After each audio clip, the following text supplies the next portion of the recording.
You right, Kenny, with yours down a bit?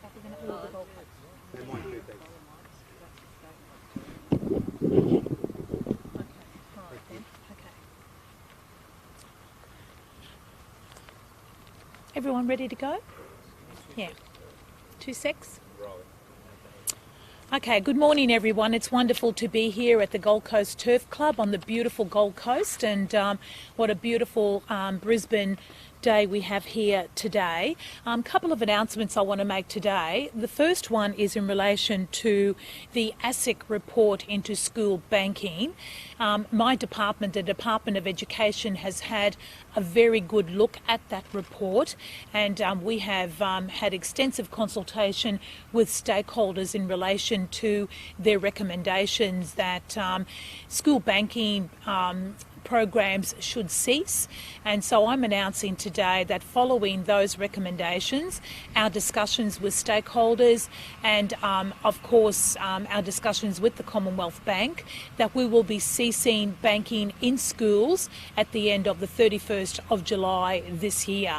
That is a date that the contracts will expire, and we will not be renewing those contracts. I also note that Bendigo Bank on the 30th of September ceased their school banking programs with my department at the end of September in 2020 on the basis of the ASIC report.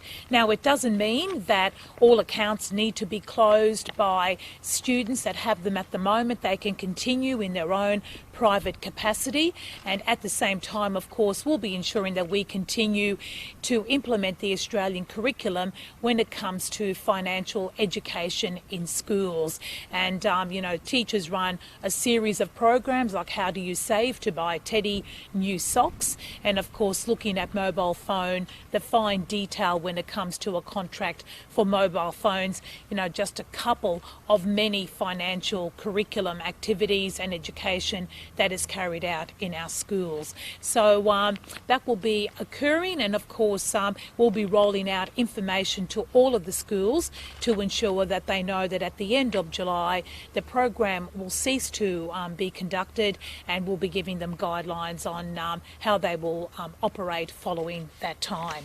Another exciting announcement today too is that we have now secured all of the funding to renovate and to bring this wonderful facility here at the Gold Coast Turf Club Aquas Field into a World International Racing event and a World International Racing equal to Happy Valley at Hong Kong.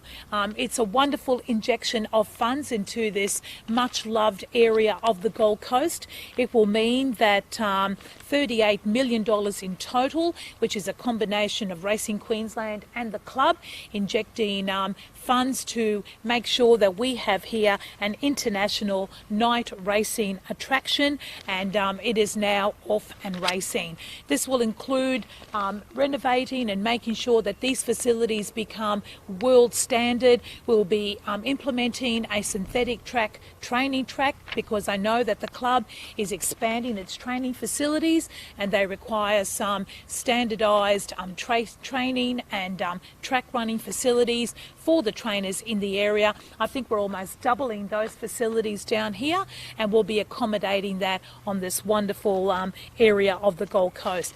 This is part of the Palaszczuk government's economic recovery plan. We are investing, as I said, about $38 million in total, creating local jobs and making sure that we have the best turf attraction here at the Gold Coast. I must say that this is probably one of my favourite events, the Magic Millions, when it is on each year, and I'm sure that Steve Lyons, and it's great to be joined by the CEO Steve Lyons here this morning, who will also talk about this great attraction that we'll be investing into.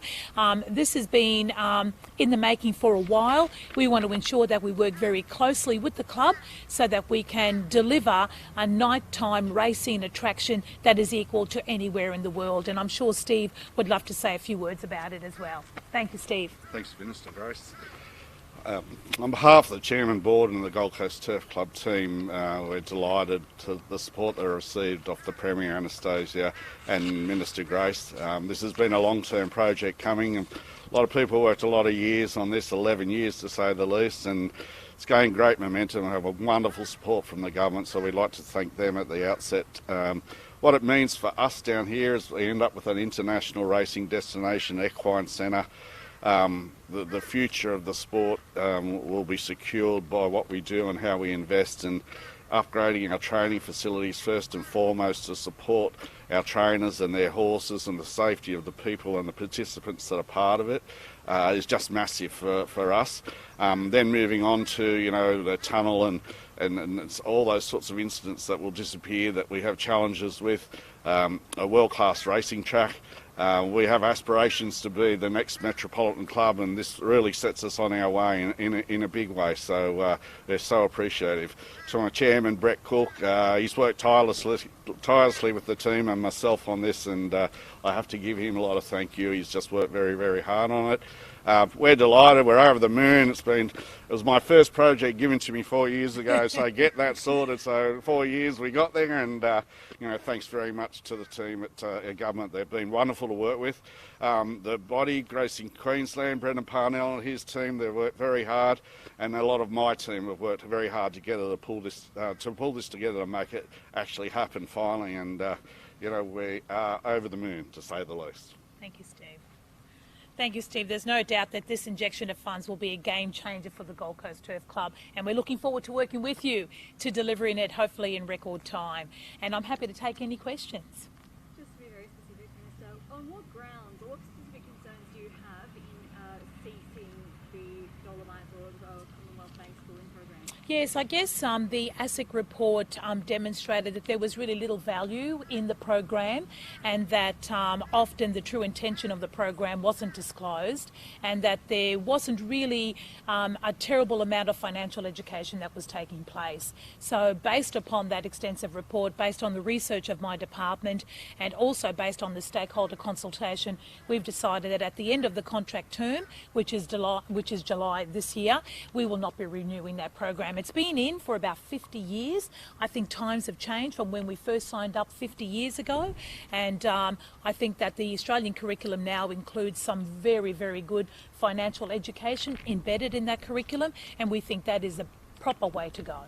How much did the Commonwealth Bank pay Queensland state schools this year to encourage students to join? Yes, look, I don't have the exact amount at this stage because different schools enter different programs. There's about 560 odd schools that have programs with the Commonwealth Bank, and there's quite a number of students that have bank accounts as well, but they will continue. But what we do know is that at the end of July it won't be happening again, and they will be getting their financial education not only from their families and society as a whole, but times have changed. Those mobile devices gives young students access to accounts that they probably never thought possible 50 years ago, and following that ASIC report, following Victoria's announcement, the ACT's announcement, and I believe other states are also looking to follow suit, we've decided that we will not be renewing the contract after the 31st of July. Do you know how many Queensland students currently have a Dolomite? I think there's about 38,000 Dolomites accounts that students have got, and as I said, they will continue on. We've got about 580 odd thousand students, so about 38,000 students have those accounts, and they can continue their relationship, but the program, the Dolomites program, will cease at the end of the contract term. And as you said, the ASIC review, it was pretty clear. But what have you been hearing from the Queensland education community, from students and teachers, about the banking program? Yeah, look, I think that they thought that, it was a good idea to cease it. I think they realised that 50 years ago when the program was introduced, the circumstances was very different to what it is now. And I think students, principals, P&Cs, parents, teachers, principals, they've all agreed that at the end of the contract, and Bendigo Bank, on the advice and I think knowing what ASIC was going to recommend, as I said, they pulled out at the 30th of September last year, and so we've decided that the contract will come to an end. We thank them for, the involvement years ago, but times have changed, and the contract will now not be renewed. And looking forward, what will the department do to teach financial literacy to Queensland students? Yes, as I said, the Australian curriculum embeds financial literacy as part of the curriculum from preppy right through to year 10, and teachers and principals do wonderful programs and educational information as part of that curriculum. I remember when I was a little kid playing shop and making sure that I knew exactly how much things were being charged and that I wasn't overcharged by my sisters when we played together. So there are many educational ways that we can teach, and I think one of the really great ones is there's one curriculum where they teach about mobile phone contracts and to be wary of the small print and what's embedded in those contracts sometimes. And it might seem a very good deal in the beginning, but when you add it all up, it becomes quite an expensive process. And so that's part of a curriculum that is taught in the Queensland schools as well.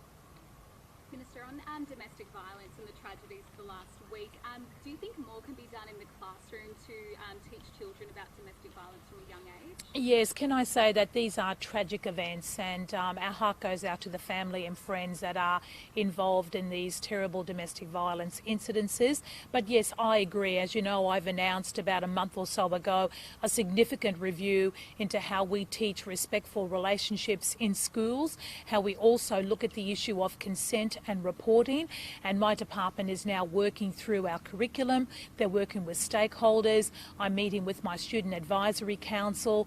I've written to the federal government, and I've got this matter listed on the Education Council's meeting this Friday of this week. And we have a series of reviews that are occurring where we will be looking at really looking very closely at how respectful relationships are taught in our schools so that we can end the scourge of domestic violence. And on the Olympics, I understand the deadline, I'm not sure if it's today or tomorrow, but have we reached any agreements with the federal governments on that? Look, I'm not sure of the detail about the agreements. I know that we will be meeting all of our deadlines. The only hold-up will be the federal government coming to the party, of course. It's a fantastic opportunity for Queensland with the 2032 Olympic Games. Can I tell you, all of Cabinet is very excited. We have a team of people working day and night to ensure that all those dates are met and adhered to, and we'll be meeting the first target and then working very, very diligently to make sure that we meet the second target. And if we meet those targets as a preferred candidate, hopefully then 2 days before the Tokyo Olympic Games, should they proceed, I know there's a COVID wave in Tokyo at the moment, but should they proceed, the IOC will be announcing who will be the successful 2032 host, and we're hoping, of course, that that's Brisbane, where Queensland and the whole lot of us will benefit from a wonderful 2032 Olympic Games. Is the bid in any danger at the moment with the deadline, or do you expect the federal government will come to the table? Well, we do have Cabinet tomorrow, and at this stage we haven't been informed that there's any dangers, but of course we have to meet those guidelines. And let me tell you, the Premier, the Minister for Sport and Tourism, Sterling Hinchliffe, and all of us are making sure that we meet those deadlines because we don't want to lose that preferred city host status. Very important that we do, and we're working to make sure that we meet them. And just on hotel quarantine and the bungle in WA, do you think the federal government should take over the running of hotel quarantining from the state? Well, international quarantine is a responsibility of the federal government. The states have done a fantastic job in making sure that we're keeping not only Queenslanders but the rest of Australia safe. The federal government needs to step up. They need to make sure that they are not exposing states to unnecessary risks by having people enter the country, leave the country for often reasons that I know the Premier of WA is suggesting may not be the reason why people should be leaving, and quite clearly they need to get this right. We feel that they haven't got this right, but I know the Premier, Annastacia Palaszczuk, raises this as part of National Cabinet, and I know that she will be continuing to raise this to ensure that quarantine safety is paramount. Unfortunately, we can't get the federal government to make a decision on the issues that have been raised by the Premier. Just on the back of that, was it the right decision to force passengers from the Virgin Airlines 469 flight from Perth to Brisbane into hotel quarantine, given the fact that the flight was delayed and that they arrived later than anticipated? Look, I understand the circumstances, but we take the health advice on this. It has held us in good stead, and we always follow that health advice. That was a health advice. It's unfortunate, but unfortunately you have to follow the health advice. Okay, we done, Josh? Can we just ask Stephen a couple more questions? Absolutely. Thank you. I guess, yeah, with the funding announcement locked in, what's the time frame on these upgrades? Look, we want to get started this year on the synthetic track. There's a commitment around August commencement date, so that would have us ready finished that part of the project by the end of the year, and then straight after Millions Carnival 2022 start on the course refurb. So over the next 2 years, 2.5 to 3 years, we'll complete the project, but we want to get going as soon as possible, naturally. How long have you been waiting for something like this? Oh, I started about 11 years ago, so you know we've had the doubting Thomases talk to us for many years now. But look, this is it. This is happening, and we're just over the moon about it. And what events will it be able to attract? Oh, look, you know, obviously better quality racing, better horses, but not only that, it frees up the infield for us to host other types of events. We've got some long-term plans around opportunities existing there for open-air concerts. It's all about, you know, economic impact, and we're a community club, so people think, you know, we're this gambling giant. We're not. We're actually a not-for-profit community club that deliver back to the community. So how we can support the community by having events, functions, charities, fundraisers, critical mass to our business, and we invest back in. So at the end of the day, that's what's critical mass for us, and us being part of this community is enormous. The economic impact is worth millions of this change, millions and millions of dollars, and the employment and jobs and everything that comes associated with it is just great for the region. Is there any discussion about using this venue as part of the upcoming potential Olympic Games? Oh, look, I'd love to be having that discussion. We did use the event centre for Comp Games, and you know, the facilities here, it's a large space of opportunity, and I'm sure there'll be potentially some discussions about maybe part or some thereof in the future. And of course, it seems to be quite a big project. What will it mean for Gold Coast jobs? Oh, look, you know, this will involve hundreds and hundreds of new jobs across it all. We've got some leading trainers already moved. Lee Freeman's about to move back to Australia. Well, he is. He's moved back and he's on the Gold Coast now. John Moore, the leading trainer in Hong Kong for the last many years. We've got our own resident, you know, high-profile and low-profile trainers. But our horse population will increase by about up to around 200, and that'll put a training centre here of over 700 horses. So jobs, strappers, jockeys, people that feed horses, farriers, vets, everything you can think of gets extended out by another 20%. So hundreds of jobs here. Yeah, pretty much, yeah. Are we done? Yeah. Thank you. Well done, Steve. No worries. Well done. Good. No, That's thank great. you. Well You've done. been such a great supporter. No worries, and we'll get it done as soon as we can. We'll work Yeah, with you yeah. on time frames and everything. You've Yeah. been wonderful. You've just been great. So Brett Thanks, and I Steve. love your support. No Help worries. and